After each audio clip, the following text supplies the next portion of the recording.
Bom dia, boa tarde, boa noite, galera! Uou! Vamos ver agora o nosso capítulo. Bom, gente, o capítulo é grande, tá? Então nós vamos dividir em duas ou, dependendo, até 3 partes, tá? Evitar aqueles capítulos muito longos. A gente já está terminando o conteúdo do livro. Então, bacana, vamos dividir essa aula em 2 ou 3 partes, tá? A primeira parte, nós vamos falar da experiência do socialismo real na China. Bom, a China é uma civilização de 5.000 anos, né? Não é um outro país, é um outro planeta, tá? Eu tenho uma admiração profunda pela cultura chinesa. Para mim, a China é um lugar mágico, tá? E nós do Ocidente, nós temos uma dificuldade tremenda de entender as coisas da China, né? Então, até por isso, a China diz que é socialista, mas pratica o capitalismo mais agressivo do mundo. E aí que eles dizem que é o socialismo de modelo chinês. Ainda não entendi, mas muita gente estuda a China a fundo. Beleza? Bom, continuando, né? A China, no final do século XIX, ela era um país que já tinha entrado na mira do neocolonialismo praticado pelos países ocidentais, né? França, Alemanha, Inglaterra, todos esses países, né, tinham repartido entre si a China, né? Por quê? Porque eles estavam interessados principalmente na seda chinesa, que é milhares de anos cobiçada, na porcelana e no chá, né? Até para essa questão do chá, os ingleses fizeram a guerra do ópio contra os chineses, né? Porque falando como a gente não entende muito a China, os chineses não se interessavam pelos produtos ingleses, compravam um pouco de... Aliás, vendiam chá por um pouco de prata, mas não era um grande interesse da China, né? Só que traficantes ingleses introduziram, né, maldosamente no país o ópio. O ópio é uma droga que deixa o cara lento, né? Ele é tirado da papoula, né? E o ópio que deixa o cara limpo, ele é um entorpecente poderoso, tanto que ele é utilizado, né, medicinalmente, né, derivados, né, do ópio, é utilizado como ansiolítico, é utilizado como anestesia, tem a morfina que é utilizada para pessoas que estão com muita dor no corpo, né, a morfina ela tira as dores, mas o ópio foi introduzido ali na China como droga recreativa e deu um monte de problema. Enfim, a Inglaterra fez uma guerra contra a China para ter acesso ao chá da China, nem que para isso precisasse viciar a população chinesa inteira no consumo desse entorpecente do ópio, né? Mas enfim, aí na viradinha para o século XX, a China estava com esses problemas de dominação do Japão e das potências ocidentais, né? Alemanha, França, Inglaterra, né? Também os Estados Unidos, né? Os Estados Unidos fazia imperialismo no Pacífico, ou seja, a costa oeste dos Estados Unidos não está tão longe assim do Oriente, né? O mundo é redondo, lembrem-se disso, né? O mundo é redondo, vocês são inteligentes, vocês sabem disso, né? Enfim, então a China, o povo estava na miséria, pagava altos impostos. A elite chinesa, que era a da família real, né, a nobreza, a família imperial na verdade, e a nobreza, e os mandarins eram os altos funcionários públicos ou chefes políticos locais. Eles viviam no luxo, né, com muita riqueza, porque eles eram defendidos, né, porque eram codominantes com as potências ocidentais e o Japão, né? Mas a população chinesa estava sendo oprimida, a população chinesa estava sendo obrigada a usar roupas ocidentais, a aceitar o cristianismo, as crenças chinesas passaram a ser ridicularizadas, né? A cultura chinesa começou a ser ridicularizada em prol da cultura ocidental, e aí que houve a rebelião dos boxers, né? Os boxers é o nome que os ocidentais deram aos lutadores de Wushu. Wushu é um estilo de arte chinês, né? Arte marcial, que no ocidente acabou ganhando o nome de Kung Fu, né? Mas é Wushu o nome chinês desse tipo de luta, né? E um dos líderes dessa revolta dos Boxers, ele aparece no filme O Mestre das Armas, do Jet Li. Para quem gosta de filmes de ação e luta, não deixem de ver O Mestre das Armas. Mas acho que vocês devem ter visto já. O filme já tem aí seus 15 anos. Mas enfim. Então, esses lutadores de Wushu, né, das seitas secretas de ensino de artes marciais, eles acabaram sendo vencidos, né, porque as potências ocidentais massacraram a revolta e ainda fizeram os chineses assinar um tratado, né, humilhante, né, reforçava a dependência da China em relação às potências ocidentais. Mas foi o primeiro foco do nacionalismo chinês, né, e o Sun Yat-sen, que ele era um membro do exército, ele começou uma rebelião, né, contra as potências ocidentais. O Sun Yat-sen, ele era um nacionalista no tipo de nacionalismo que surgiu no Ocidente, tá? E o Sun Yat-sen, ele desejava uma república, né? Ele queria uma república, e com a sua morte acabaram tomando conta do país os senhores da guerra, né? Que eram chefes poderosos, donos de exércitos particulares. O sucessor do Sun Yat-sen nessa luta foi o Chiang Kai-shek. Eu tive muita dificuldade com o nome do Chiang Kai-shek quando eu comecei a dar aula. O que me ajudou foi lembrar do final do nome dele, Kai-shek. Eu lembrava, vai cair o cheque, Chiang Kai-shek. Parece besteira, mas a vida de professores de história às vezes não é nada fácil, né? São muitos nomes diferentões aí para nós. O Partido Nacionalista, ele recebeu o apoio do Partido Comunista Chinês, né? Liderado pelo Mao Zedong. No livro de vocês, o Zedong está com a grafia antiga, Mao Tse-tung. Mas o que aconteceu? Os nomes orientais, eles passaram de uns 15, 20 anos para cá a ser chamados da sua forma certa. Por quê? Porque os ocidentais entendiam de forma errônea os nomes orientais e iam perpetuando assim, né? Por exemplo, a cidade de Bombay na Índia, o nome correto dela é Mumbai, não Bombay. Passou a ser chamada de Mumbai. Que mais? Pequim na China, o nome certo é Beijing, né? Então passou a ser chamado de Beijing, né? De Pequim, que era chamado Beijing. E o Mao Tse-tung, o correto é Mao Zedong, mas a gente encontra ainda muitos livros e muitas fontes o chamando de Mao Tse-tung, tá? Mas não é Tse-tung, é Zedong. Bom, então o Mao Zedong, ele era o líder dos comunistas, tá? O comunismo, ele surgiu na China, nas universidades, e aos poucos ele foi migrando para os trabalhadores rurais, para os trabalhadores das poucas indústrias que existiam na China. A China era um país muito mais agrário que industrial, né? Hoje inverteu, né? A China é totalmente industrializada, até demais. Tem muitos problemas ambientais na China de hoje por causa do excesso de indústrias, né? Tem pouco protocolo de preservação ao meio ambiente na China, é um país bem poluído. Eu tenho alguns amigos, né, que moraram na China e dizem que realmente tem muito lugar lá que é poluído demais e que acaba ficando um lugar feio, assim, dá até depressão, né? Mas são outros 500, a gente pode até abordar mais para frente. Mas enfim, né? Para combater os nacionalistas, porque houve uma ruptura, né, os comunistas do Mao Zedong começaram a grande marcha, né, circulando por toda a China. Dessa grande marcha saíram 100 mil pessoas, só retornaram 20 mil.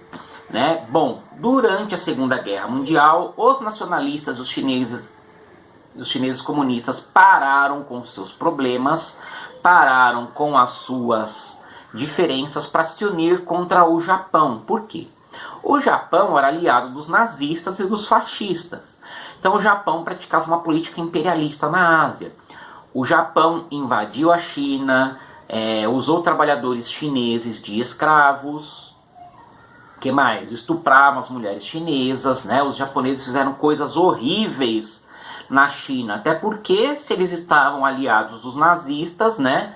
Os japoneses cometiam as atrocidades que os nazistas cometiam.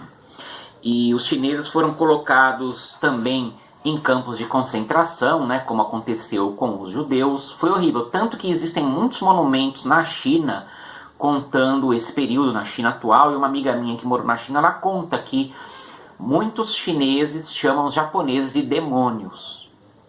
A expressão que eles usam para se referir aos japoneses é demônios. Né? Até hoje tem muita rivalidade entre China e Japão. Né? Bom, quando os comunistas conseguiram vencer os nacionalistas, né, eles tomaram uma série de medidas que beneficiaram as pessoas. Né? Só um pedacinho aqui para dar uma voltada. Quando acabou a guerra, os chineses nacionalistas, os chineses comunistas voltaram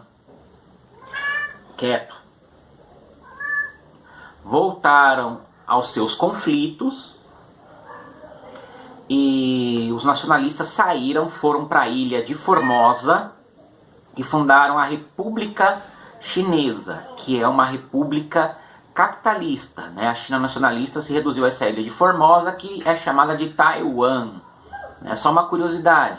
A maioria dos chineses que existiam no Brasil até o começo dos anos 90, eles eram sempre de Taiwan. Até uma aluninha nossa, que a maioria de vocês devem ter conhecido, a Marina, o pai dela era de Taiwan. Eu sempre perguntava coisas da China comunista para ela não sabia me responder. Aí ela foi perguntar pro pai, o pai dela falou que não, que ele era de Taiwan. Então é por isso, né, os chineses que vinham para o Brasil até o começo dos anos 90 eram sempre de Taiwan. Depois dos anos 90, que a China se abriu à globalização, aí sim, hoje a maioria dos chineses que estão no Brasil são da República Popular da China, que é a China socialista que foi fundada pelo Mao Zedong. Essa China nacionalista, ela tomou várias medidas que beneficiaram a vida dos camponeses. Por exemplo, os camponeses tinham que pagar 60% de impostos do que produziam para o Estado.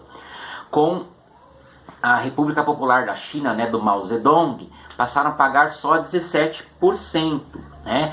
Houve também direitos às mulheres, porque pela legislação chinesa as mulheres não tinham direitos. Com a fundação da República Popular da China, mulheres passaram a ter direitos iguais aos homens, acabou a poligamia, né? Os homens chineses muitas vezes se casavam com várias mulheres. Agora os chineses passaram a se casar com uma mulher só, ficou proibido a poligamia, né? A China na época já tinha 600 milhões de pessoas, olha só, né? Muita gente. E os chineses eles foram seguir o modelo soviético de economia socialista, ou seja, com os planos quinquenais, né? Criou comunas populares, né? Agrupamentos de camponeses, principalmente. A China era muito agrária, eu já disse, e pensou, né, em organizar a agricultura, organizar os primeiros trabalhadores das nascentes indústrias chinesas, organizar milícias militares camponesas, né? E também produzir alimentos, produzir roupas, produzir medicamentos, ferramentas, coisas que fossem necessárias aos trabalhadores, né? Só que aí o Mao Zedong, pensando ainda no modelo soviético, ele criou o grande salto para frente, que era uma política ambiciosa, né, de desenvolvimento econômico semelhante aos planos quinquenais lá da União Soviética. Só que era ambicioso demais. O Mao Zedong ele disse que em 15 anos a China estaria no mesmo patamar econômico que a Inglaterra, né? Mas foi exagerado, né? A infraestrutura chinesa ainda era precária, tinha muita coisa para se modernizar. A China ela era praticamente um país feudal, né? A China não tinha passado ainda pelo modelo de idade moderna e nem pelo modelo assalariado do século XX. A China estava muito atrasada, né? Não tinha infraestrutura. Então o governo estabeleceu umas metas e a infraestrutura era a mesma, né? E para tentar cumprir essas metas irreais que o governo criou, muito trabalhador rural acabou indo para outra área de trabalho que ele não dominava, né? Imagina, um cara que a vida inteira plantou arroz, de repente ele vai para a piscicultura, vai aprender a criar peixe. Não estava preparado para isso, né? Então foi um fracasso total. Se estima que 30 milhões de chineses morreram nesse grande salto para frente. Inclusive, eu não confirmei isso, tá? Mas muitos chineses que eu acabei conhecendo pela vida, disseram que os chineses, sim, eles têm um hábito alimentar bem diferente de nós que somos ocidentais, né? Eles comem coisas que nós não comemos, nós comemos coisas que eles não comem, né? Eu dou sempre um exemplo, né? Tem o ovo de 1000 anos que os chineses comem, que é um ovo de pata que fica 3 meses enterrado, ele vem preto e com um cheiro muito forte de enxofre, os chineses adoram. E eu li sobre uma chinesa que comeu doce de leite, achou nojento, vomitou, achou a coisa mais nojenta do mundo. Imagina, doce de leite, a perfeição na Terra. Sou viciado em doce de leite, mas para os chineses aquilo é um absurdo. Mas então, vários me comentaram que essa coisa dos chineses comer qualquer coisa que existe, né, qualquer tipo de inseto, qualquer tipo de animal, veio com essa fome causada pelo fracasso do grande salto para frente, né? Então os chineses passaram a comer qualquer coisa. Tem um ditado que o chinês come tudo que está no ar e não é avião, tudo que tem 4 patas e não é mesa e cadeira, né? Tudo que tem 4 pés e não é mesa e cadeira, e tudo que está na água e não é navio e submarino. Ou seja, eles comem qualquer tipo de animal, viu? Cuidado, vai para a China não. Bom, mas é triste, 30 milhões de pessoas morreram de fome, uma das piores formas de se morrer, por erros de planejamento. Isso não tem a ver com socialismo, isso tem a ver com erro de planejamento, né? Olha a situação que o Brasil está, e o Brasil nunca foi socialista. O que houve? A gente tem um governo incompetente, um ministro da economia ridículo, é isso. Bom, continuando, o Mao Zedong começou a ser questionado pelo povo, viram que ele era autoritário demais, a popularidade dele foi embora, porque o cara chegou melhorando a vida de todo mundo, de repente faz 30 milhões de pessoas morrerem de fome, né? Fora todo o autoritarismo absurdo, né? Que é o autoritarismo que até hoje existe na China, tá? É o mesmo partido que está no controle da China, e sim, a China é autoritária demais, né? Bom, então, o Partido Comunista Chinês, ele criou o movimento dos 5 antes, né? Anticorrupção, antimentira, antinepotismo, antiburocratismo e antidesligamento das massas. Por quê? Porque os líderes do Partido Comunista Chinês estavam cada vez mais pensando na burocracia do partido, cada vez mais se encantando com o poder e cada vez menos, né, fazendo as coisas que são boas para o povo, né?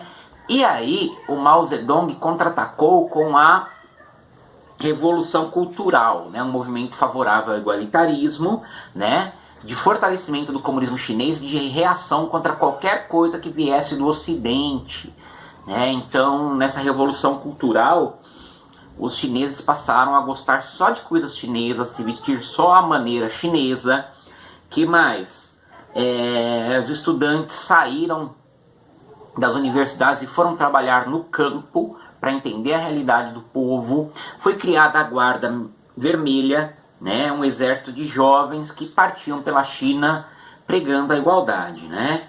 E quem discordasse da Revolução Cultural sofria muito. Era preso, era torturado, era desaparecido, né? Ou seja, né?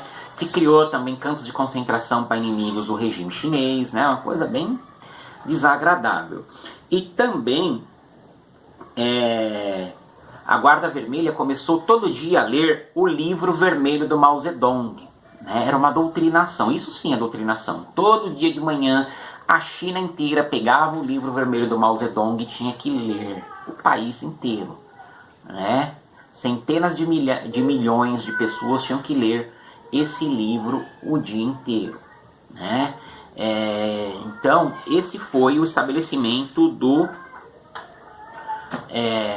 socialismo real na China. Detalhe, com o tempo, a China passou a se afastar do modelo soviético e até rompeu com a União Soviética, né? A China dizia, para os chineses, nós temos que ter um socialismo chinês, né? Naquela ideia da revolução cultural, né? De se afastar de tudo que não fosse chinês, né? A Revolução Cultural era para valores chineses, inclusive o socialismo tinha que ser um socialismo chinês, tá? E, bom, com o tempo, né, a Guarda Vermelha foi desmobilizada e também os estudantes voltaram a as universidades e saíram, né, do exército, do campo, né, e das fábricas. Beleza, galera? Respondam as 5 perguntinhas do formulário. Uou!